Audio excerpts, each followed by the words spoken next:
to drive societal progress. And also on the belief that by preparing students as leaders, we can bring the ideas of our faculty to life and make a significant contribution to the world. Or as we say, to change the lives of our students and then have them go out and change organizations and change the world, as our motto goes. And during the pandemic, we developed the idea for the Business Governance Society Initiative with the idea that it would give us a chance to put the school at the forefront of emerging areas. So debates about free markets and governance and regulation, advances in technology, sustainability and energy transition, and in that way respond to the changes in the world and get ahead of them. And our goal, of course, was to bring our research and teaching to bear on those issues. That's what we do best. That's the school's core. And then to integrate them into how we think about leadership education. And in the last 2 years, that initiative already has generated new classes and new conferences, new workshops. It's supported more than 60 faculty research projects. It's led to the development of a leadership values survey that we now give to all of our incoming students and to our alumni starting this spring. It's fostered a strong partnership with the new Doerr School of Sustainability and other schools across campus. And one of the ambitions that we have had with the initiative was that we would be able to try to use the school, power of the school, to spark discussions among faculty and students and leaders from business and government and civil society. And this forum is very much in that spirit. And the idea for this forum actually came from a task force that I convened during the pandemic, led by Professor Ken Schatz and Jim Coulter, one of our alumni, and involved faculty and students and staff and friends of the school. Last week, I went back and read the final report of that task force, which was articulating a vision for this Business Governance Society initiative. And it was very interesting, actually, in light of subsequent events, to go back and read that report, because it focused largely on two things. It focused on the school's role in promoting leadership responsibility, which is, of course, the title of this forum, and it focused on civil discourse. And this is written in the spring of 2021, and I'll just read you from the first three paragraphs of the report that was written at the time, and which I just thought was so apropos of the world we're living in today. The report said, the Stanford GSB must prepare students for the responsibilities of leadership. To be clear, preparing students for leadership does not mean prescribing a particular set of values. It's not our role to tell students the right answers to difficult questions about policy or the social responsibility of business. That is something they must decide for themselves based on their own values. But we do have a responsibility to make sure they thoughtfully engage with these questions and have the knowledge to make informed decisions. And I think that's a perfect introduction to today's event. We're not here to receive answers, but to learn something and engage in a discussion. And we're very fortunate to have some exceptional guests here today and speakers, and to have an agenda that tackles a fascinating set of issues. So thank you all for being here, and I hope you all have a great day. And now, to get things started, I'm going to introduce our first speaker, who's Federal Reserve Chair Jerome Powell. Jerome Powell, Chair of the Federal Reserve, was appointed in 2018. He has had quite an interesting 6 years at the helm of the Federal Reserve, as interesting as any Fed chair in recent memory, although there have been quite a few interesting episodes for Fed chairs in the last 20 or 30 years. He has guided the Fed with a sure hand through a global pandemic, supply disruptions, an incredibly dramatic fiscal expansion, a lot of asset market volatility, first inflation of magnitude in many years, and somehow we've emerged with the U.S. economy continuing to create jobs and be the envy of the world. And that range of experience, as well as Chairman Powell's responsible leadership, make him a perfect first speaker for our event.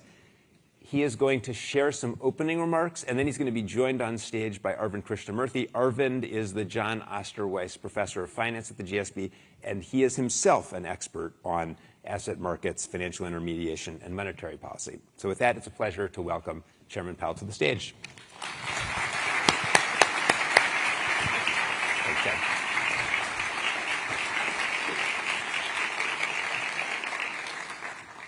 Thank you very much, Dean Levin. It's great to be here today. Thanks to everyone for coming out.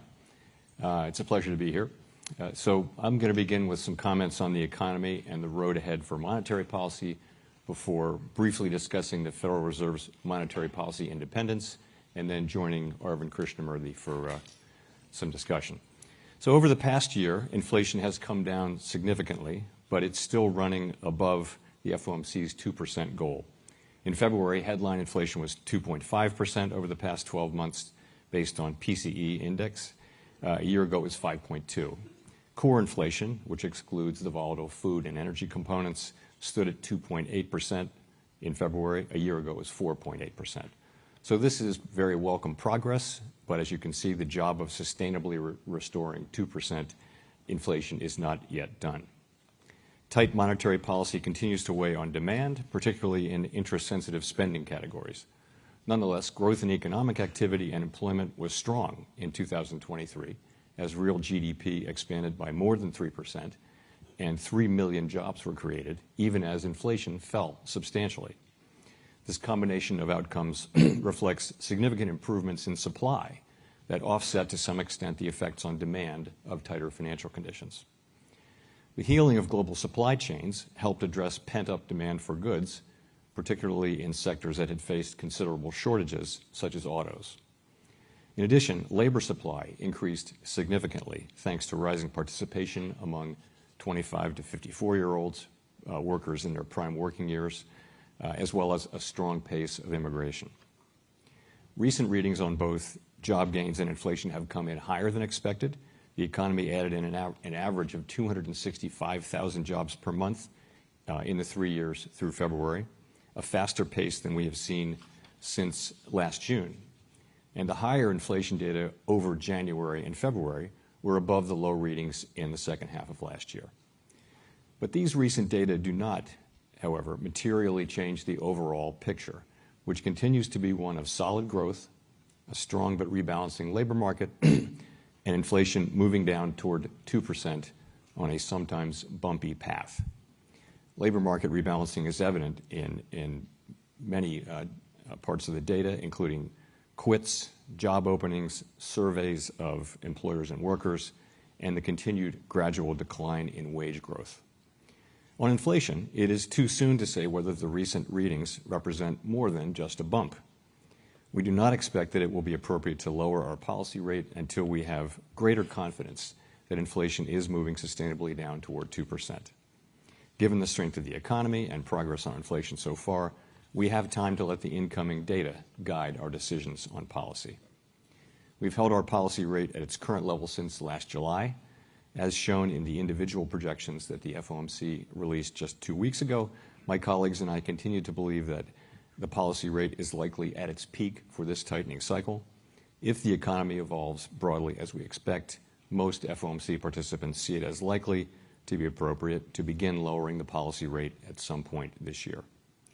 Of course, that outlook is still quite uncertain, and we face risks on both sides. Reducing rates too soon or too much could result in a reversal of the progress we've seen on inflation and ultimately require even tighter policy to get inflation back to 2%. But easing policy too late or too little could unduly weaken economic activity and employment. As progress on inflation continues and labor market tightness eases, these risks continue to move into better balance. As conditions evolve, monetary policy is well positioned to confront either of these risks. We are making decisions meeting by meeting, and we'll do everything we can to achieve our maximum employment and price stability goals. And that brings me to my second topic. The Fed has been assigned 2 goals for monetary policy: maximum employment and stable prices. Our success in delivering on these goals matters a great deal to all Americans. To support our pursuit of these goals, Congress granted the Fed a substantial degree of independence in our conduct of monetary policy. Fed policymakers serve long terms that are not synchronized with election cycles.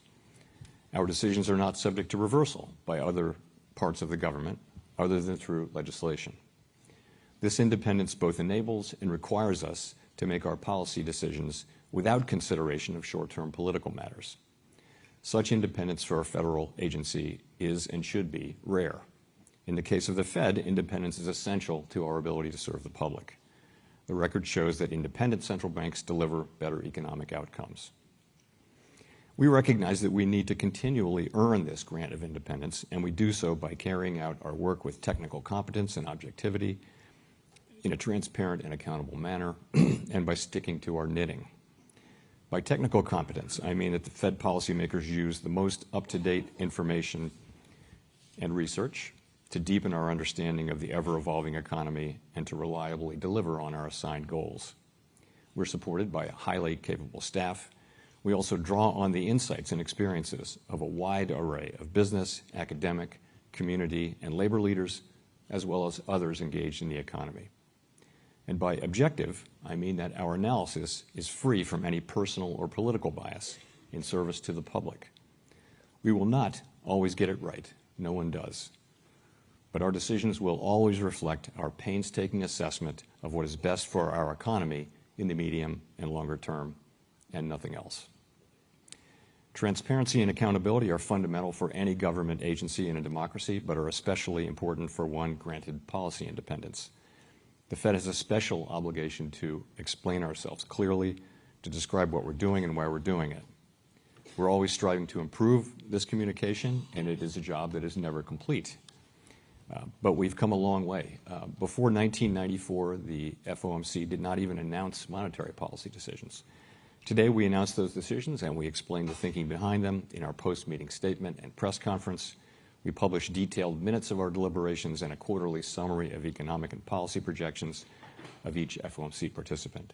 We publish a monetary policy report twice a year, and the chair appears before Congress to present that report and to answer any and all questions that are on the minds of our oversight committee members.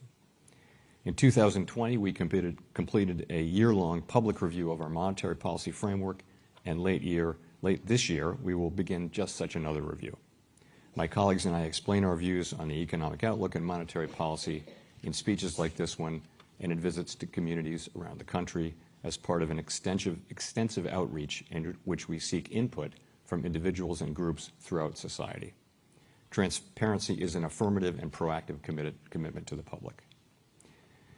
Lastly, to maintain the public's trust, we also need to avoid mission creep.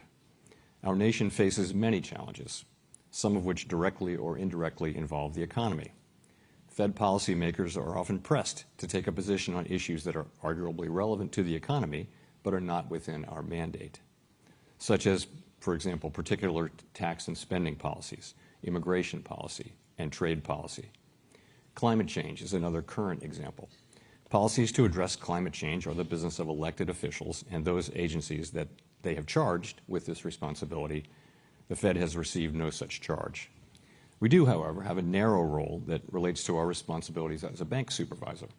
The public will expect that the institutions that we regulate and supervise will understand and be able to manage the material risks that they face, which over time are likely to include climate-related financial risks.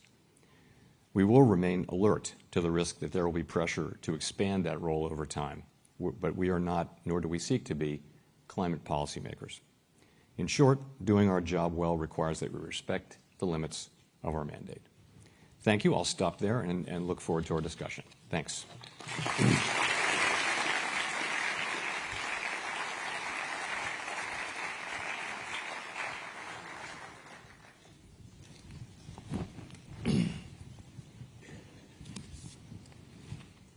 Thank you very much, Chair Powell, for those remarks and for taking some time to be with us and talk to us today. There's a lot of stuff going on in the world today. I think we have a lot of stuff to talk about, so I'm going to get right into it.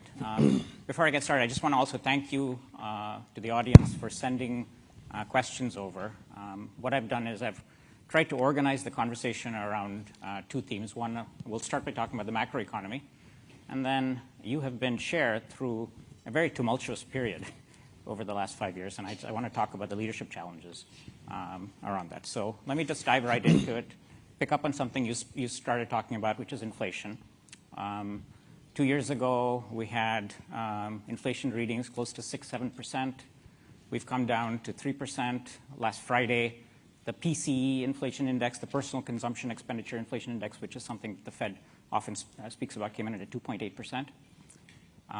We've had a conversation about this. There's so many factors that have been play in the economy over the last couple of years. I wonder if you can just spend some time talking to us about what you think are the key factors that have brought inflation down over the last 2 years.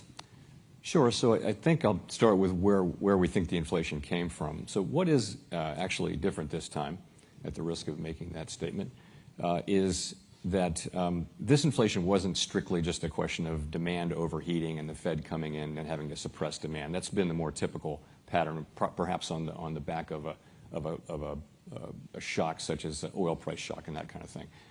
This episode actually also involved, as everyone will recall, the collapse of the supply side in a lot of ways. So supply chains stopped working. There were shortages of critical things like semiconductors, which turned out you couldn't make cars.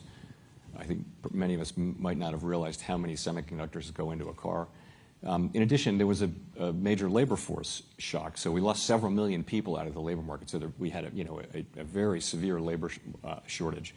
So it was a supply side issue, as well as overheated demand from the closing and then reopening of the economy at a time when rates were low and fiscal policy was very supportive of demand. So we had both of those things. And therefore, if those were the causes, what we needed to see was both the unwinding of the pandemic-related distortions to both the supply and demand in the economy, and also the effects of tight monetary policy. So today, what we think we're seeing as inflation has come down sharply over the last year is those two factors working together. And they do work together. We think that tight monetary policy weighing on demand actually gives the supply side a better chance to recover. And 2023, of course, was a year, as I mentioned, of very significant supply side recovery and expansion. And what are the factors that you're keeping an eye on, say, over the next few years, maybe next year or two, that might play out in the inflation picture? I should also mention inflation expectations, which in our framework and in the thinking of most monetary economists, people think that having the public expect inflation to return to 2% despite it moving up, that's a very important factor in bringing inflation back down. In a sense, if people believe that price setters and wage setters in the economy, if they believe that inflation will be 2%, then that'll actually happen. So as we look ahead, though, one question is how much more juice is there to come out of the supply side recovery? We got a very large increase in population last year, which may have helped with inflation. It certainly helped with output, and it increased the potential output. At the same time, the economy is growing 3.1% last year. Around that, we also had inflation coming down sharply. So there may be more supply side gains to be had. Surveys of businesses still show difficulties in hiring people, difficulties in getting the inputs that they need for their businesses. So there's some more benefit there. We also think that monetary policy is tight. It's weighing on interest-sensitive spending in the economy. So, for example, durable goods, surveys of consumers will say that it's a tough time to buy durable goods because rates are high. You also see the labor market rebalancing because you can look at demand in the labor market as well as supply, but you see demand reflected in lower job openings, a very small increase in unemployment, in wages moving back down toward more sustainable levels. So we think those two forces that I mentioned will be the ones we'll be looking for. And the thing we'll be looking at, of course, is the incoming data on inflation as those affect the outlook, and the same thing about the labor market. What's happening in the labor market? Does it suggest that the labor market is continuing its progress, and it's made substantial progress, to get back to a sustainable level of wage growth and balance between supply and demand? Can I just dig into the inflation expectations point you mentioned? An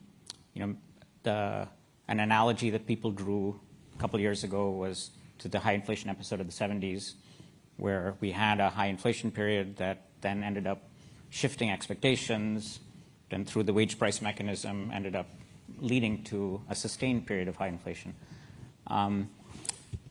In the current situation, I guess I have two questions. How concerned are you about maybe inflation getting stuck in the upper twos, around 3?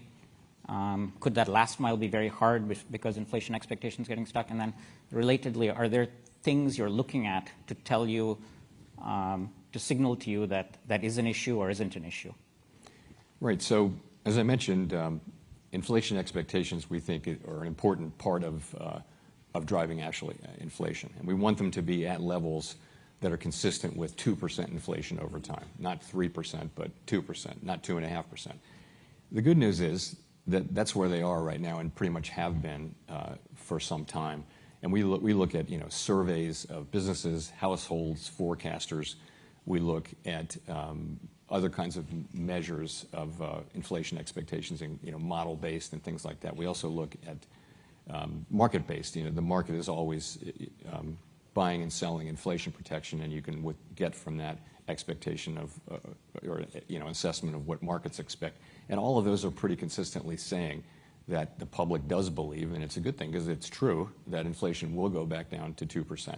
So that's very assuring, but that's partly because of the very strong action that we took and also because of our ongoing commitment to actually return inflation to 2% over time. So, and that is our commitment, by the way. But over time, so I would say it would be a concern if inflation expectations were not to be consistent with the outcome that we seek. But the good news is they're not, and I think our commitment is understood and respected and believed by the public, and that's as it should be. Let me flip to the other side of the equation. We've had employment, economic activity that remained quite strong. The unemployment rate it's remained below 4% for the last 2 years. And this is during a period in which you've took the funds rate from 0% to 5.3% in about as fast a rate hike cycle as we've seen in history. A year ago, many people were talking about the possibility of recession. That hasn't happened. Again, you made some remarks about this, but I wonder if you can just go a little bit more into this. Why hasn't this happened? Why have we achieved what looks like a soft landing, which is inflation coming down, unemployment remaining low? What are the factors that have played out? And then the related question, do we think this will continue to happen over the next year or two? Yeah, so I guess I've always had the view and always said that because of the unusual origins of this inflation and its differences from other prior episodes, there was a path to getting inflation back down, restoring price stability, getting inflation back down sustainably to 2% without the kind of large job losses and increases in unemployment that have been typical of prior tightening cycles. And the reason, again, was that some part of this was independent of demand. If you have to get all of the inflation reduction gains from suppressing demand, the chances are that will involve that will weigh on employment and economic activity pretty significantly. But here we had the situation for again semiconductors. You couldn't buy a car at the very time when people wanted cars because they were moving to the suburbs, because they didn't want to ride on public transportation because of COVID. At that precise time, the supply of cars went down dramatically because of the shortage. So what happened is the prices went way up. That's how the market clears in our economy.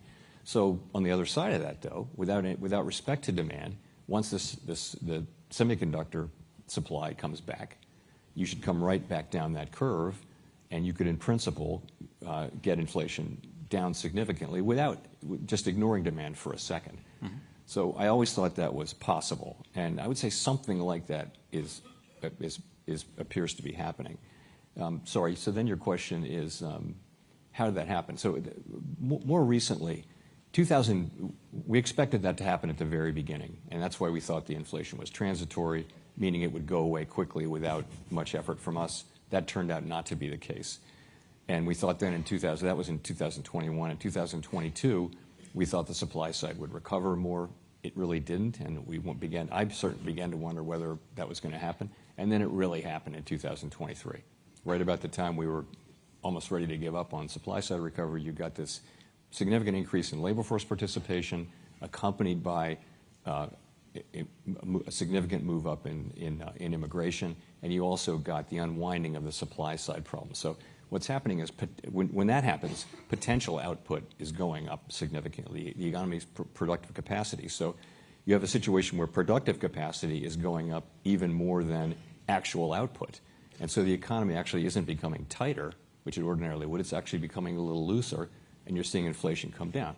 Very unusual situation. The pandemic has been, a textbook of unusual, unexpected developments and situations. But that really is the story. And then Arvind, the question is, how much more are we going to get out of the supply side recovery, and how much will fall to demand? And we just don't know the answer to that. We're not going to prematurely assume that there's no more progress to be made on the supply side. Indeed, the evidence is that there probably is more gain to be had there.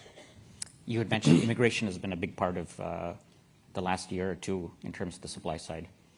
Can you just expand on that? Is that how important is that relative to supply chain? Where do you see that playing out in the next year or two? So I need to start by saying that the Fed is not an immigration policymaker, and don't comment on those who do have that assignment or the policies that they make. It's really we're just calling the balls and strikes on the economy as we see them. And so from that standpoint, our economy's been short labor, and probably still is. If you talk to, and we do talk to a lot of business people, it's still difficult to hire for many, many companies. So we've needed more people. But what happened over the course of last year is, to a much greater extent than had been thought, immigration moved up quite a bit over the last 2 years. And this is typically the Census Bureau does all this estimating. The Congressional Budget Office actually went and took a different path and talked to the people who work at the border and that kind of thing, and got a much higher estimate, which now many groups have gone out to validate. And I would say it's clear there's something there. The numbers are actually higher. And that actually explains what we've been asking ourselves, which is how can the economy have grown over 3% in a year where almost every outside economist was forecasting a recession? An overwhelming majority anyway were forecasting a recession for 2023. Not only did that not happen, we had better than 3% growth. So really a remarkable performance. And some part of that is that there are significantly more people working in the country, but then how does inflation come down? It's because the capacity of the economy has actually moved up perhaps more than the actual output. So it's a bigger economy, but not a tighter one. Really an unexpected and unusual thing. Again, we don't make judgment calls, but that's what we're seeing. So it's interesting in this discussion we've had about inflation and unemployment, we have talked about real factors, immigration, supply chain healing. That's the stuff that seems to have played out. We haven't really talked about interest rates per se, which is, of course, the primary tool of the Federal Reserve. It looks from the outside like the interest rate sensitivity of the economy in this cycle has been very muted, very different than in the past. There's also, you look at the economy, that look like there's very differential impacts across different parts of the economy. The housing market, people have long-term fixed-rate mortgages, so interest rate pass-through there is very low. Here in Silicon Valley, we have early-stage growth businesses where the cost of capital is affected by the higher rates, and there it looks like we have a much bigger impact. So I wonder if you can speak about the interest rate sensitivity of the economy in this cycle. And then another question, a related question, which is we have differential impact across the economy. How do you think about balancing the impact of interest rate hikes on different sectors? So I guess the headline for me would be that I do think monetary policy is working and working broadly as expected. I think you can point to sectors of the economy, and you mentioned a couple. So if you're a household that has a low-interest mortgage, you're not feeling the effect of higher mortgage rates. And many companies as well took the opportunity to term out their debt before rates went up. So you have a lot of companies that have longer-term fixed-rate debt at pretty low rates, and they're not as affected by it. That's all true. At the same time, again, if you look at interest-sensitive spending, either in housing or durable goods, you're seeing very significant effects there. And I do think you see the economy rebalancing. So I think it's not right and maybe too soon to conclude that there's some significant disconnect there in terms of monetary policy transmission. But it still leaves the question of how the economy can have grown over 3% during a year in which the federal funds rate is at a quarter-century high. Why wouldn't growth have been lower? And to me, the answer to that is the supply side recovery. I think that's what people need to understand, is that you have this force from outside. It's not just interest rates and demand. You've got a supply side recovery that is creating new demand and new supply. And that's why you get a number like 3.1% at the same time inflation is coming down. One of the reasons why. So I think that's really the story. It's not that the policy isn't restrictive, and it's not that the economy is not responsive to rates. It's that we've had this outside force that is temporarily affecting that. So if I benchmark Fed policy right now, we have rates at 5.3%. Inflation is running a little bit under 3%. That's like a 2.5% real interest rate. That's really the real cost of borrowing. Compare this to pre-pandemic. We had real rates of close to 0, maybe 0.5%, sometimes negative. So we've gone from a very low rate environment to a very high rate environment. Policy looks tight right now. Another benchmark, I don't know if my colleague John Taylor is here, but the Taylor rule is a typical benchmark we use for thinking about a central bank policy. And by the Taylor rule, policy rates right now should be around 4. So policy does look quite restrictive right now. And I think in talking about where policy is right now, you've said that the risks are balanced. Why continue to have tight policy in an environment in which the risks are balanced? So we do think that policy is restrictive. We think it's doing its job. I would go back to what I said in my remarks to start, which is we think the risks are two-sided. So there's a risk of if you cut too soon, the risk is that the progress on inflation will stop, or that even it will reverse. And we've seen that in some historical, particularly in the 70s. We don't think that's what's happening here at all, but that's a risk that we have to manage. The other risk is that we wait too long or move too slowly. Once we do move, and in that case you have weakening in the labor market and economic output. So we're trying to steer between those two risks. Obviously, we're trying to be in the middle and get the timing right. It's very challenging. There is no risk-free path, but and I think we're in a position to address the economy moving in either of those directions. So the risk, though, of moving too soon really is that the economy really does, the inflation does move up, and then it really would be quite disruptive if we were to have to then come back in. We will do what we have to do to get inflation down to 2%, but again, it's about balancing those risks. It's never the case that you can confidently look at the baseline and say, this is what we're going to do. It's always about having a baseline understanding, but then knowing what the risks are and having the committee be in a position to be able to address those should they materialize. And I think we're very much in that position now. Maybe I can just follow up on that. So I'm going to ask a question about, is there a signal or a data point that you're paying particular attention to over the next year? And I'm going to ask it this way. So if you had a crystal ball that you knew could perfectly answer one question about the next 12 months, what question would you ask it? What's the thing you really want to know? Sorry, there's no one thing. It really is. We have a dual mandate. You're asking me to be single-minded about the dual mandate. No, just kind of a data point that you think will guide you. Can't do that. No, I mean, we have to, I would say this. In our framework, the two goals, price stability and maximum employment, are equal under the law. But our framework literally says that if you're very far from achieving one of the goals and the other one is pretty much at goal or even better than goal, then you focus on the one that's far from goal. This is obvious, right? So, and that's what we did after inflation came up in March of 21, and then we really had a very tight focus. And you heard us talking about getting inflation under control. But as inflation has come down, the two things are moving back into balance. And we're not a single mandate bank. The key thing I'll end with, though, is price stability it gives us the ability to achieve both goals. If we don't have price stability, then we're not going to have these long periods of tight labor markets which benefit everyone. What we saw in the 10-year, 8-month expansion that ended with the pandemic was, for the last 2 or 3 years, the people at the lower end of the income spectrum were getting the largest wage increases. And you saw the gaps between black and white unemployment go to historic lows. So a tight labor market over a long period of time does enormous social good. And that's what we all want to do, is we want to get back to that. For that, you need price stability. But so the two of them actually are quite complementary. I'm going to shift from just talking about the near term to thinking about the longer term for the U.S. economy.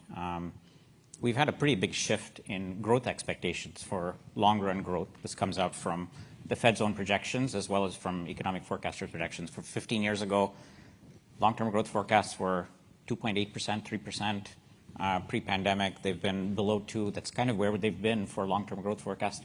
That's where your own forecasts have been. Why do you think that is? Why long-term growth at 2%? We're sitting in Silicon Valley. AI is all the buzz here. We've had high growth over the last few years. Is 2 a reasonable number? Is it possible we could go back to the 2.83% that we had in the early 2000s? So let me start by saying that sort of every bit of the economy is difficult to forecast. There isn't one that's more difficult to forecast than productivity, for example, which is one of the key elements of longer-term growth. So it's very, very, very uncertain. I mean, basically, what longer-term growth is a function of growth in hours worked and of output per hour. And hours worked is really a function of demographics and more than anything else. And productivity, output per hour, is highly unpredictable. So I think people lowered their longer-run growth expectations to around, I guess, 1.8% as the median, something below 2%. That's given what had been our very low population growth and expectations that productivity might be 1.5%, 1%, 1.5% kind of thing, productivity growth in output per hour. That's a pretty good place to be. We've had higher productivity than that recently, and the question is it going to be a sustained thing? Are we going to enter into a new period of higher productivity? That would be great. It is productivity growth that lifts, all boats, generation upon generation. And so people argue AI can be that effect. Some people are arguing that there were a lot of business starts at the beginning of the pandemic and during the pandemic, as Americans went out and started businesses at that time, and also that you've seen a lot of change in the labor force. So people moving, quitting, going to better jobs that might be better suited to their skills. But all of those things, they could become a longer run productivity increase or not. Those might just be the things that we need to get 1.5% productivity. And it is unknowable. And particularly with AI, the range of potential outcomes, it should increase productivity. Everyone sees that. But that's not what we're seeing in the numbers now. It's too soon for AI to be affecting, I think, the productivity numbers. But the logic of it is that it could actually increase productivity. And then the question will be, what does it do to labor? Is it going to replace labor or augment labor or both? And if so, in what proportion? So hard to say about longer run growth, but of course, it would be great if that were the case. And then just to follow up, we talked about this before. Do you feel like you need to take a stand on this in policy making it current? No. I mean, so our focus, the things that are really important to the U.S. economy over time are productivity, immigration, even trade policy, the things that we're doing, industrial policy that is now a thing. Those are important to the longer run growth and economic well-being of Americans. And what we do is we try to move the economy towards stable prices and maximum employment through the business cycle. That's what we can do with business rate, with monetary policy. We are also a crisis responder. We're a really important crisis responder. We can get there quickly. We have great tools for it. So that's a key thing that we do. We also regulate and supervise the banks, and it's important, and we look after financial stability. So all those are very important things, but they're not things that affect the longer run potential output of the United States.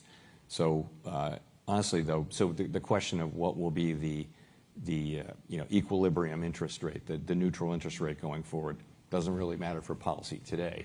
We're really asking about once the pandemic is well and truly behind us and we're well into the AI investment boom and the effects of AI. What will that look like? And it doesn't really matter that much for getting inflation down to 2% while keeping the economy growing and the labor market strong.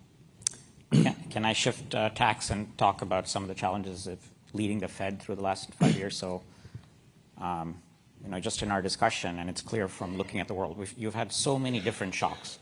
The economy has behaved in so much unusual ways over the last few years. You were appointed Fed chair in 2018. I remember pre-pandemic, the dominant concern of the Fed was low inflation, not high inflation. It was having inflation below target, below the 2% target. COVID happened. We've gone in a completely different direction. So can you just speak about the challenges of taking an organization that was focused on one thing to focusing on something completely different?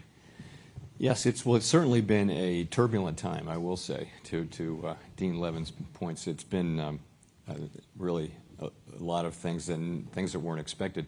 For 20 plus years around the world, economies suffered from lower interest rates, lower inflation, slow growth, low productivity, bad demographics, and a lot of monetary economists were working on how do you make your tools work at a time when you're going to be bounded by zero, and you won't be able to cut and support the economy. So this was a big thing, and then the inflation that came, it really arrived in the first quarter of 2021 was a surprise to most people, and again the macroeconomists generally thought that it would go away over time. Not everyone. There were some concerns expressed, and ultimately it is coming down significantly. So that was we had to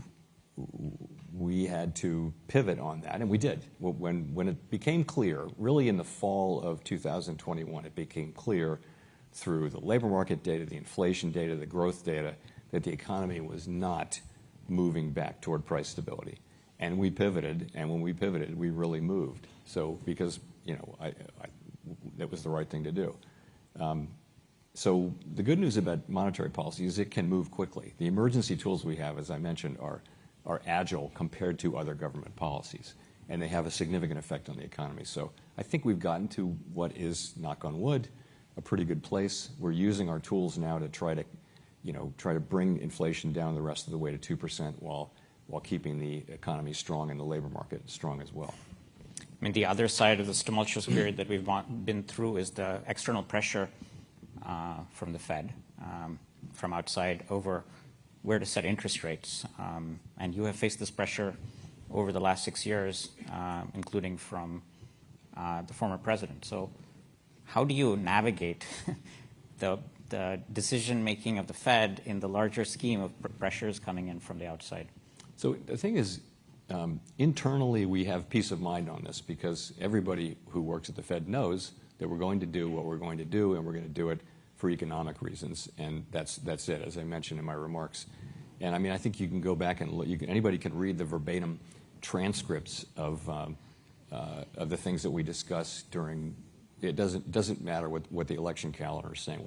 Whatever's happening in the economy, those are the decisions. We make decisions based on the analysis that I described in my remarks. So I think we know that. So it becomes, but it's a communication issue that people need to understand that that's what we do. It's always what we do. If you look at the modern historical record, you'll see that the Fed has been prepared to move or not move and do what it thinks is the right thing for the economy in the medium and longer term without regard to kind of outside considerations. And it's important to just have people know that, which is why I brought it up. I don't have concerns that that it's going to be a problem for us because we're going to do what the right thing is for the economy over time, and my colleagues and I are tightly focused on that. Maybe you can just say a little bit more about that. I mean, you're praised by many people in your ability to build consensus. You've served in different White House administrations with different political ideologies. How do you do that in practice? Do you have any advice for all of us? And so it boils down to two things. One is, we have a specific mandate. Stick to that mandate. Focus on that mandate, and don't be dragged into partisan political fights around I mean, when I testify, people are always trying to get me and my colleagues to support their perspective on, you know, fiscal issues or immigration issues, and they think of an economic hook, and they try to. But we just don't do that. That's part of it. The other part of it just is. I spend a lot of time in our system of government, oversight comes through Congress. In a parliamentary system, it's through the elected government, but because that's the same people who are in the parliament. But for us, it's not the administration that has legal oversight responsibility. It's the Congress, the House and the Senate, and particularly the two oversight committees, one in the House, one in the Senate. And so my colleagues and I spend a lot of time, and we don't go up there to blast talking points at people. We want to hear what they're thinking, and we want to listen carefully and respectfully and tell them what we're thinking. And I think people appreciate that. That's the thing. Same thing internally. You know, I think when you listen respectfully and understand what people are saying and try to, you know, think about how to incorporate that thinking into what you're doing, for most people, most of the time, that's going to be enough. And so they can go along with things that they don't 100% support, but they feel like they were heard, or they're not going to, you know, maybe criticize quite as harshly as they would, because they realize that you're doing this in good faith to the absolute best of your ability and based on the actual facts and what we know about the ever-evolving economy. And can I just ask about how your own background has helped in this process? So you are a person who has shifted between the public and the private sector over the course of your career. And you're a lawyer by training. You don't have an economics PhD. You're running an organization which is mostly a PhD or many PhD economists. So can you just speak about how your background has helped you navigate this? Sure. So when I graduated from college, I had no plan other than this idea that I liked what I saw of the careers of people like George Shultz or Cyrus Vance, for example. And that the idea was these were people who had a mainly private sector career, but served in the government at intervals and were able to do public service. And I grew up in Washington, D.C. My family was not involved in any of this, really. But this is what I observed, and I thought I would like to do that. And by some miracle, that's kind of what happened. It wasn't careful planning. So I always wanted to do public service, and I wound up doing that. I served as an aide on the Hill. I was at law, all these different things that I've done. So that's how that happened. And then I'll ask one last question for this. Do you have any advice for the students in this room whose interests are to move between public and private sector? So I think that's a great plan for people. People have different tolerance levels for volatility. So, I mean, I quit the law and went into investment banking, quit investment banking and went into private equity, quit private equity and went into public service. You know, so if you're willing to tolerate volatility and steep learning curves, I mean, then if you're that person, then that's a great way to go. The other thing I'll say, though, is I have really found that when I was a partner at a private equity firm, I asked the head of the investment area, what do you look for? I mean, it's all about picking good CEOs and good business models. What do you look for in a good CEO? And the answer was, you know, there's no one model. And that's really important. I have seen very different people be successful in leadership roles, very, very different people. And it's in, I don't know if it's in every person, but it's in a lot of people to find your own way to lead.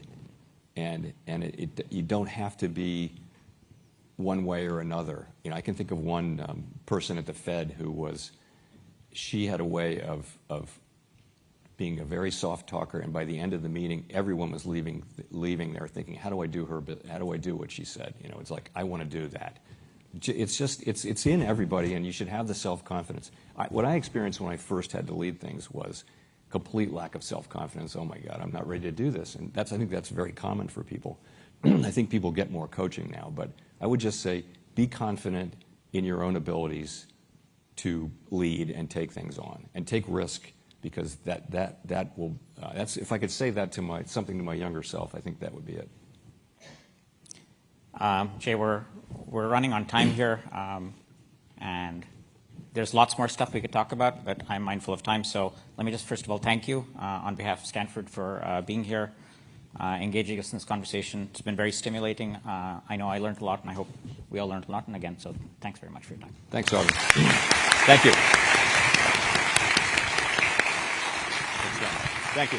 Thank you. Thanks, Maria.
you. Thanks, Rael.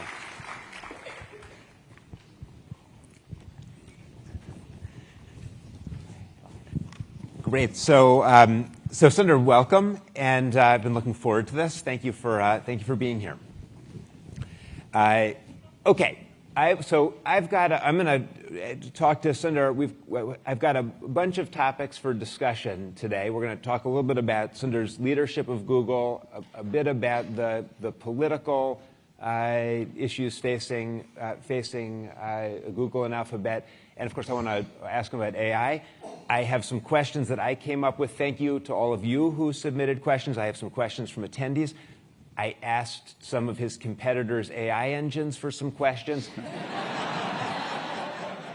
They're actually pretty good and tough, so we'll get into that in a few minutes. Sundar, to start off, though, you've been CEO now of Google for almost a decade, actually, and I wonder, as you look back at that time, particularly going back to the start, what are the things that have sort of gone as expected and the things that have gone differently? Well, first of all, it's good to be here. Thanks for having me. I'm glad there's still that human in the loop part where you went to the AI model and asked a question. Future may look different, but no. But your question is, sorry. If you look back at when you started, 2015, and to today, what were the things that you were expecting at the time that have played out as expected, and what didn't you? What has gone differently? Okay. Probably the biggest thing is, scale at which things are working. You always had a sense that technology was going to, become deeper and bigger and touch people's lives more. It seemed obvious. But the scale of everything, even for people working, for example, I look at the scale of compute in 2015, what we would think about. I remember the compute we had to build from 2015 to 2018. We had never built anything at that scale before. That is really small compared to what we are doing today. So that's a good lesson. I think human minds think linearly, and some of the growth curves we see are different from that, particularly around compute. So I think the scale at which things are working, kind of always positively surprises you. Even today, so for example, in AI, we debate about how much compute you would need, and all of us, I know Jensen was here recently, the scale of compute is incredible. We have never seen anything like this before. But there's no inherent limit to why it cannot be 100x that, right? At some point from now. So I think that's the thing about when you think about change. I think sometimes you limit yourself in your imagination of what's possible. So that has surprised me. We were just talking with Chairman Powell about Waymo and the progress he felt he saw test driving it. I remember being in the same car 5 years ago, and it was really struggling around a lot of things. And if you haven't tried it, please go to San Francisco, try it. But it's remarkable. The last time I did it, almost I was in the back seat. I got bored. I was on my phone, right? And once in a while I would look up and say, well, there's no one driving this car, right? And and the craziest thing is some people don't even act surprised now anymore, right? They're looking at it and they kind of like, well, there's a car without a driver, and they don't bat an eyelid. So I think that the scale of change, when you're in it, it feels like you're going through a lot. But if you fast forward a decade from now, you would have kind of normalized on the change, and you would be thinking. So that's definitely something to worth internalize. Yeah. You wrote a nice thing on Google's 25th anniversary recently about how when you did your first email, your father, he printed it out and wrote back, and it was this whole huge deal and so forth. And then, now your son would just whatever to sort of almost every piece of technology, and that's shrugs, I guess you said. People just shrug at what we think is mind-blowing today. Let me ask a question about Google's own growth. So when you started as CEO, the company was already a very big company, $400 billion. Now it's almost $2 trillion. It's a lot bigger. You have almost 200,000 employees. How do you company is, everyone thinks of it as being hugely entrepreneurial and innovative, and it is. How do you do that at the scale you're talking about? What are the things you have to do to keep a 200,000 person company being innovative? It's a great question. Honestly, it's a question which has always kept me up at night through the years. For all, one of the inherent characteristics of technology is, while people always think it's not true, you can always develop something amazing with a small team from the outside, right? And history has shown that, right? And so scale doesn't always give you, the regulators may not agree, but at least running the company, right? I've always felt you're always susceptible to, someone in a garage with a better idea. So I think how do you as a company move fast? How do you have that culture of risk-taking? How do you incent for that? These are all things, which you have to actually work at it a lot. I think otherwise large organizations tend to default. One of the most counterintuitive things I've seen is the more successful things are, the more risk-averse people become. So counterintuitive.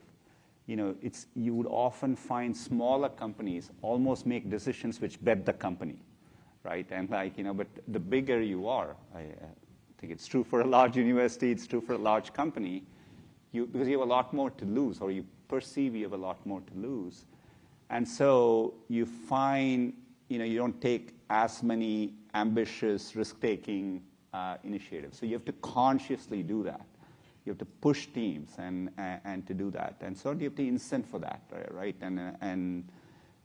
So one example of it is, I think a lot about is how do you reward effort and risk-taking and good execution, not always outcomes, right? Because it's easy to think you should reward outcomes, but then people start gaming it, right? People take conservative things in which you would get a good outcome, right? So, when you're running a large company, you have to ask yourselves all these questions over and over again, and it's part of bending that company at that scale. And we've had various tools. Google, even today, a lot of our ideas come from various parts of the company, being able to tap into it and encourage that. But I think it's always work in progress. Anything that works particularly well? Are there tactics you use or strategies that have been especially effective? An example, maybe I would talk about it in the construct of AI now. How do you create capacity in the system? Be it people's time, to my earlier point, compute. How do you create capacity in the system where people can go and do new things, right? And we recently said we went back to a notion we had in early Google of Google Labs. And so we are setting that thing up by which it's easier to put out something without always worrying about the full brand and the weight of building a Google product. How can you put out something in an easy way, in a lighter weight way? How do you allow people to prototype more easily internally and get it out to people? So you're constantly thinking about tweaks to make it possible. Yeah. I want to come to the AI piece in a minute, but one other question about scale. So as a $2 trillion company almost, and with touching people's lives, not just in this country, around the world, I want to ask you about sort of the responsibility the company has. So Google, you famously had the motto, "Don't be evil." What does that mean? Look, it simply meant, do the right thing, right? And at a company of our scale, you're constantly making decisions at all levels of the company, right? And when you make these decisions, different people interpret it differently. But to me, it always meant, always try to do things that are positively impactful, be it to society, to your users. And obviously, there are issues with complicated trade-offs. But in general, it's a framework by which, you always nudge everything towards positive outcomes and doing the right thing. And if everyone in the company internalized that, I think when you're running a large company, even today, I take great heart from it. I think at Google, there is a clear sense, at all levels of the company that we need to do that. and running a company at scale, it gives you comfort that, that you have a culture where people are trying to do the right thing. So that's what it means to me. So for a long time, the company got to run largely outside of regulatory control. And of course, that's definitely not true today. And it's not true in the U.S., and it's not true in other countries as well. So Europe, for example. And is it going to be possible you're going to have to, many things you've had to specialize, things around privacy or data and so forth. You have to do things differently in different countries. How do you run a business that has to respond to all these local environments and different rules, different political environments, and also have it be a global company that takes advantage of all of the scale? It's definitely complicated. I think most people would be surprised at the internet in from its early days to today. I mean, there is genuinely a patchwork of regulations now globally, and I think it is the new way of the world. Some of it makes sense, right? Given how profoundly technology affects society, people, governments naturally. I think it's an important role for governments to think about how they protect their citizens, right? And I think countries around the world are doing that, and we are definitely going through that stage. And I think it's the inevitable future. So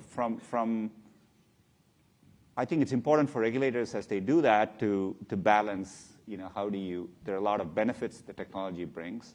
You can over-regulate it where your country or, institutions, companies in your country fall behind, right? And, if you get it wrong. But from the Google standpoint, I viewed it as it's been very clear to me that, we're going to comply with the laws in all the countries we operate in. This is not a matter of debate.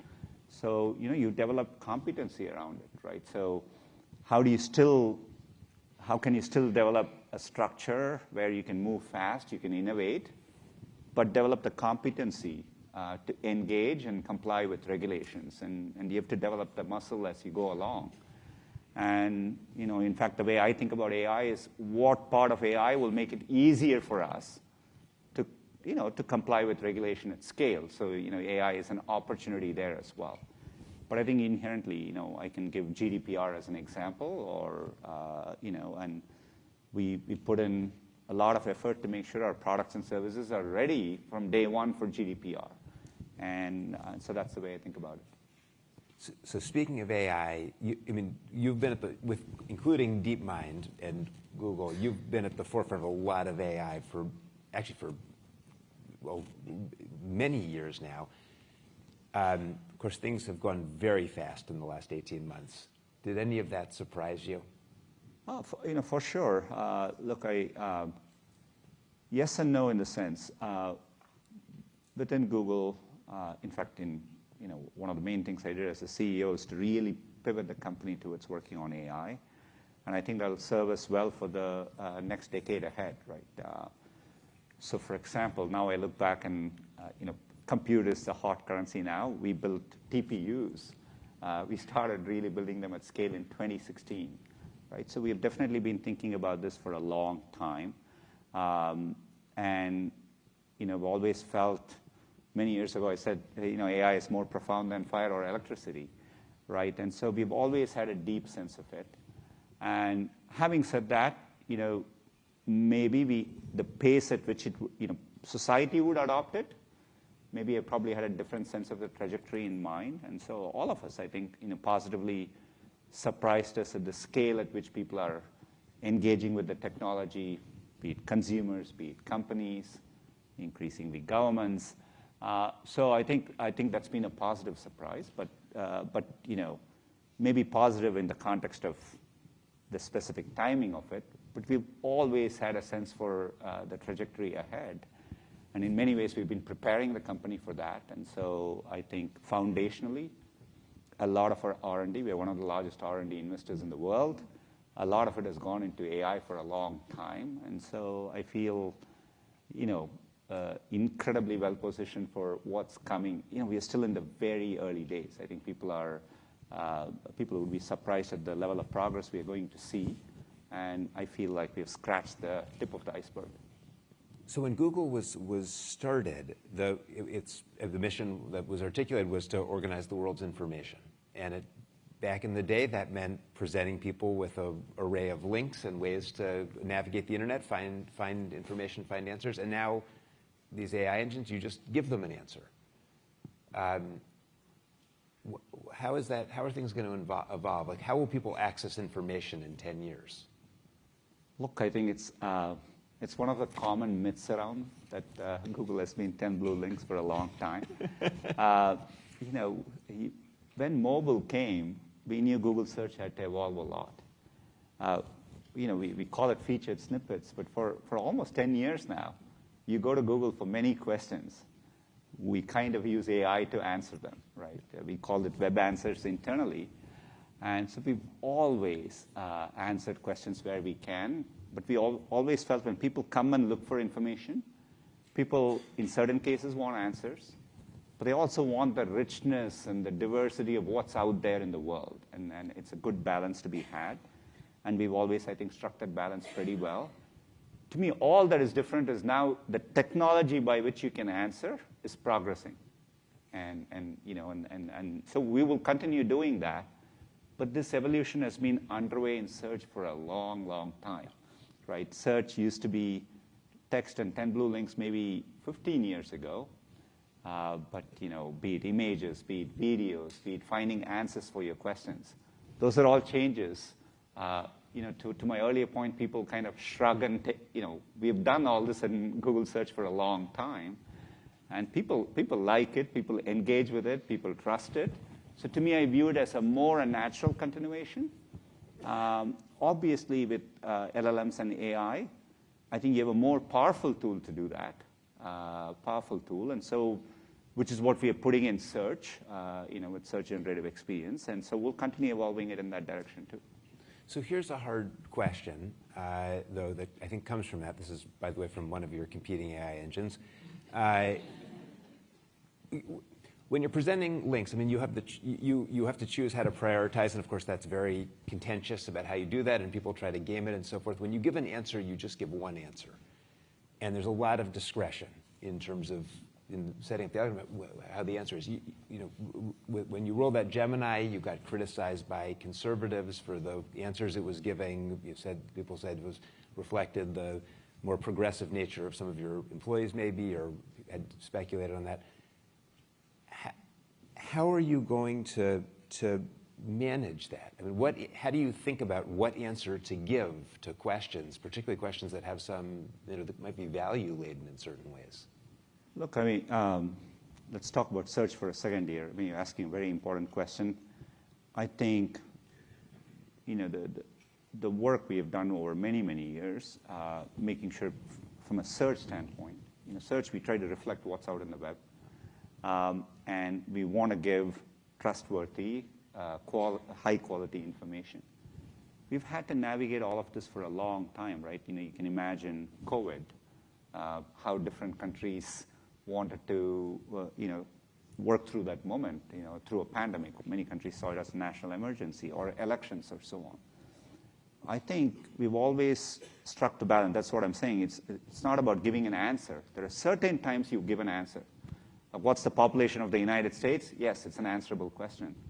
There are times you want to surface the breadth of opinions out there on the web, which is what search does and does it well.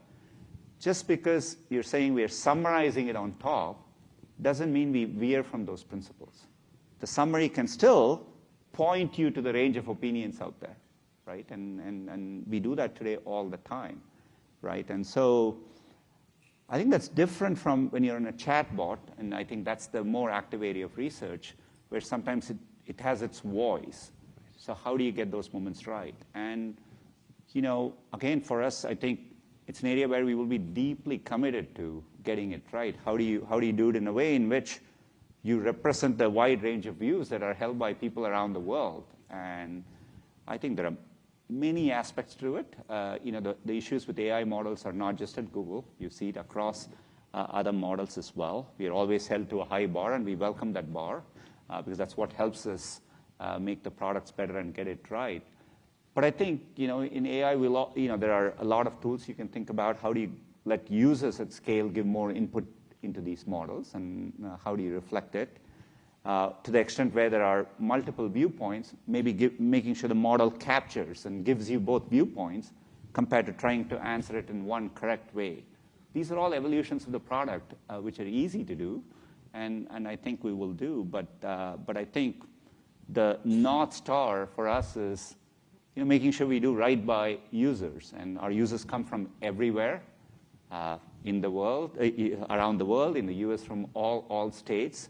Running a business, we have a business imperative to get it right, because we rely on that user trust to continue the success we have had. So I think all the incentives will be in the right direction to make progress there.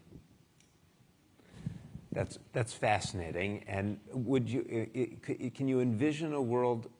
How will you make those decisions? Like these are decisions that this is basically the way in the future. I mean, if Google retains its market share, you really are the way that I don't know if the majority of the world, but a pretty big share of the world's population. You're the first source for learning anything. Is the executive team going to make those decisions about what, at the end of the day? Are you going to have some outside way? Do you think regulators are going to come in? How do you see that evolving? Today, there are many products. Take YouTube, for example. Yeah. We have community guidelines for YouTube. And we develop it, in any area. We develop it by consulting a wide range of groups.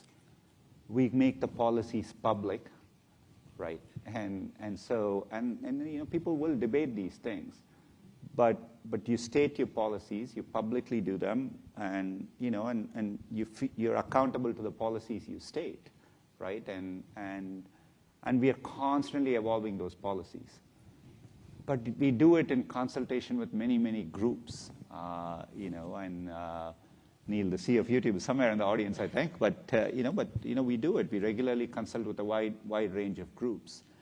And in the case of search, again, we have our search rater guidelines, which it's a public document. Our raters are based around the world, in the U.S. in we statistically, do it in a way to represent the viewpoints of our user base. Right. So, I think so. It's that years of discipline of how do you work hard to get it right. That's when the architecture that everyone is using to do these large language models, which is mind-blowing. I mean, I have to say, it's just unbelievable. I think you probably knew this was all coming because you had but for those of us who just opened up these models in the last year and a half, it's still kind of hard to believe. The architecture came out of Google. There was a paper written by a bunch of people within Google in 2017. They've almost all left, actually, to go start other companies. But it was a competitor that came first to market with a consumer product. Does that make you think differently about how you keep your ideas inside the company versus just putting them out into the world? Look, you're talking about the Transformer paper. The Transformer paper, yes. It's attention is all you need. This is a paper for those of you, if you're the one person in the audience who doesn't know by now. This is a paper which came out in 2017, which now is the underpinning of pretty much all of the LLM technology out there. Look, I think the amazing thing about technology is all of us at any given point in time are building on top of innovations which are happening. And that's the great thing about technology, part of what makes move fast. We all rely on open source. In this case, it was an open source initially, but we published the technology. We continue to actively publish today, right? And part of that is the way you make progress. You see you're constantly thinking, if you want to be at the cutting edge of where technology can be to attract the best talent, you're going to have to do that. And I think it's a net positive for the world. I think that approach has served us well over many years. I am super confident in AI because of that kind of work. And by the way, there's been a lot more work since then. We just recently had a breakthrough by which our LLM models can now process up to 1 million tokens in context, right? Think of the context window as the size of the query you can give to models, right? So now you can put a 10-hour video source and ask any questions about the video. You can put the entire 3 volumes of Lord of the Rings and ask any questions you want, right? And these are newer technical breakthroughs like that. And there's going to be a lot more to come. And so I think very long term. And I think that approach, I'm proud of the fact that be it transformers, mixture effects, so many of the underlying technologies were developed at Google and will continue to be developed at Google. I think that foundation is important. Of course, as a company, you want to make sure you're capitalizing on those innovations and building successful products, businesses. But I think we've long demonstrated that we can do it. The thing that excites me about AI is it's the same underlying piece of technology. For the first time in our history, we have one leveraged piece of technology which can improve search, can improve YouTube, can improve Waymo, and we put it all as cloud to our customers outside. And so, I feel good about that. Here's one more, which is that if you go outside... Is this from the model or it's from you? I'm just trying to... This might have been from an attendee, actually. So okay. we're trying to do the array of different perspectives approach here. So one of the other technologies, actually maybe one of the most exciting AI developments, came from DeepMind when they developed AlphaFold to predict protein structures. Are you going to become a drug company now that you have developed this technology? No, look, again, AlphaFold is an example of one of the deepest potential for AI is its ability. Being at Stanford, I think it's particularly the ability for AI to accelerate science and discovery. I think is going to be very profound. AlphaFold. At least, I'm not an expert in the field, but obviously before AlphaFold, typically to understand the structure of a protein, normally it would be an entire thesis of a PhD student, right? AlphaFold now has done it for 200 million proteins in a matter of about 3 months, right? So it shows it's one step in the process of one step amongst like 100 steps you would do for drug discovery. So by no means. But today, when I look at the number of biologists and researchers just using AlphaFold as a tool, who weren't using it a year ago, I mean, it's a staggering number. So how do we? So both, we've given a database in AlphaFold. Through cloud, we are going to partner with many pharmaceutical companies, and where we can bring AI and technology to help accelerate drug discovery, we would do that. We also, in the Alphabet structure, we have a company in Isomorphic, which is further developing the AlphaFold technology using AI to make progress there. So, we have multiple approaches. But through it all, it's an area, I think, accelerating progress in this field is going to be very important. And so we are committed to figuring out every possible way to do that. But we will primarily do it by working and enabling other companies. And what about automated vehicles, self-driving cars? We were talking about it a little bit backstage, and you were saying that you were amazed at how quickly the technology has progressed, actually, that even just in the last couple of years. Everyone, I think when that started, the prediction was in 10 years no one would drive and we'd all be doing our phones in the car. Hasn't quite happened that fast, but how do you see that happening? Is that going to be the case in a relatively short amount of time? Look, it's always tough to predict the exact inflection points for technologies. What I can do is look at the underlying rate of progress. Waymo over the last, maybe we were slowed down a bit by the pandemic. That definitely affected some timelines, given what the world went through. But if I look at the curve, particularly over the last 18 months, progress has been palpable. San Francisco, if you've driven there, it's as complex as it gets, right? So doing it in the city under all conditions, the areas of the city where we are doing it, It's remarkable to see the progress.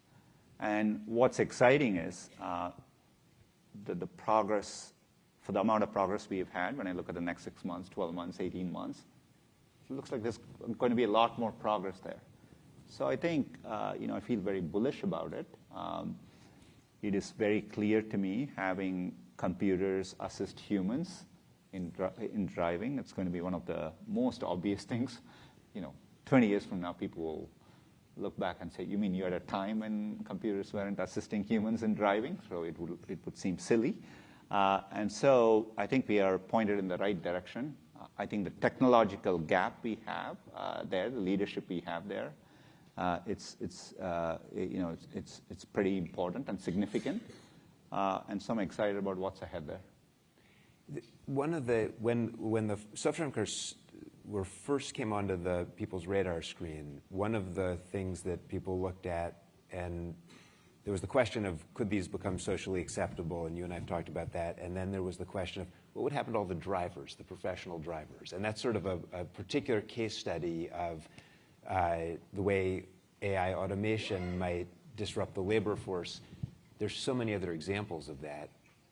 Robotics, which you all also have a huge investment in and are doing kind of some mind-blowing things, but that could affect factories and many other places.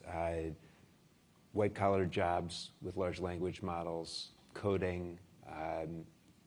How do you, it's a hard question to answer, obviously, but how do you think about the potential labor market effects on jobs, on work from AI? Well, it's a very big question. Look, two things I would say.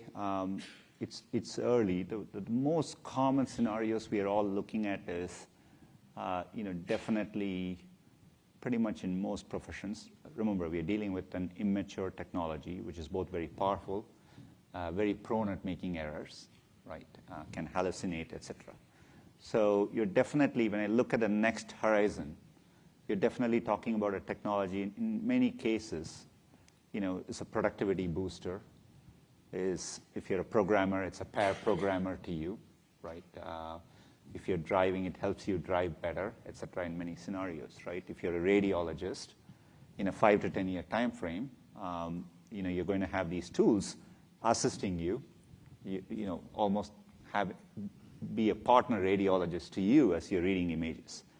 That's the most likely scenario across many, many disciplines. So I think in that context, it will be a big driver of productivity. It'll also create, just like, we've said this, I can't imagine explaining what a YouTube creator means to someone from 40 years ago, right? Leave alone to a farmer from 100 years ago, right? So there are entirely new classes of jobs which will be created. All our predictions about the past 20 years of what automation will do to the economy hasn't quite exactly panned out the way we all predicted 20 years ago. So I think we have to keep an open mind. Having said that, all of us feel the weight of, for a technology like AI, which can progress fast, there could be larger scale societal disruptions. And, and hence a conference like this, the kind of intersection of business, government, and society, I think will be increasingly important as we grapple with changes from AI. And this is something, every technology, humanity has had to work hard to harness it to be beneficial. This will be one of the most challenging we ever deal with. But I think in the next 5 to 10 years, I'm more optimistic than not that a lot of the benefits we see, healthcare is a great example. There are many, many areas where I can see how applying AI will be a net positive, right? And so I think that's what we are looking at least in the near term. How do you think about, the part of what is sort of, I think, very special about Google as a company, and certainly was one of the things that got many people to use it back in the day and has kept people, your loyal customers, is many people have tremendous trust in the company. Actually, oddly in the US, in some ways, people have more trust in large companies like Google than in their own democratically elected government. which is maybe different, by the way, in Europe and other places.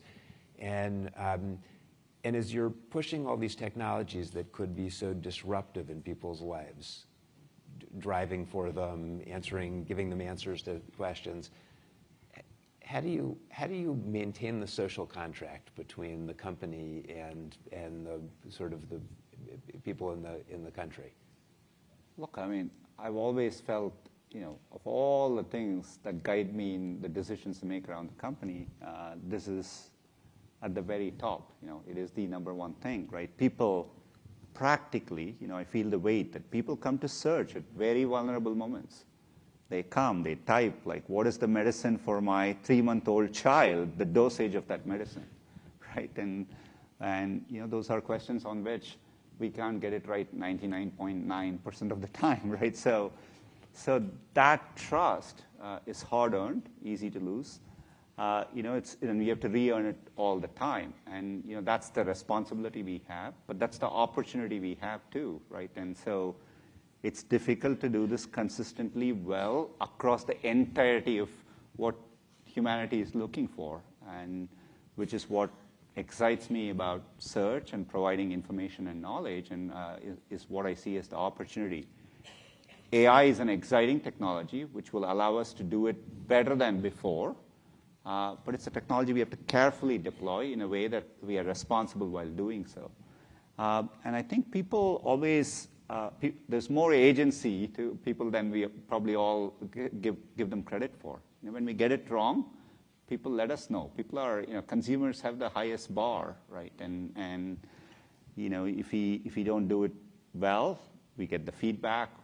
They may not use it, etc. So I think that bar, that high bar, that's the North Star, and that's where all our innovation is channeled towards. And so it's what I see as the most exciting opportunity ahead for the company. All right, 2 quick questions to wrap up. What's the most exciting thing you're going to roll out in the next year? Ted, it's going to blow our minds. Look, I think we are all barely, I earlier mentioned, all our AI models now already, if you're using Gemini 1.5 Pro, it has a 1 million context window, and it's multimodal, right? So the ability to process huge amounts of information in any type of modality on the input side and give it on the output side, I think it's mind-blowing in a way that we haven't fully processed it. So I think just that alone over the next year. And then, where today you're using the LLMs as just an information-seeking thing, but chaining them together in a way that you can kind of tackle workflows, that's going to be extraordinarily powerful. It could maybe make the billing system in Stanford Hospital a bit easier, or I see the people right in front of me. So this is a personal plug. But I see Lloyd taking notes. But, kidding aside, it applies to pretty much everything, right, across society. So I'm very excited by it. Amazing. Last question. Do you think our sons are going to get their band back together? And if so, what will it be called? Our sons were in, a middle school band. It was one of those things, and hopefully Kieran is not listening to it. I looked at it from this, I think you should be doing other things, is what I thought. On the other hand, John's son is very good. And so. All right, now I'm going to definitely have to get Ben to watch this if you're watching, Ben. That's high praise. And I have to make sure Kieran doesn't watch it. Thank you, Sundar. It was really a pleasure to have you here. All right, thanks, John. Thank you.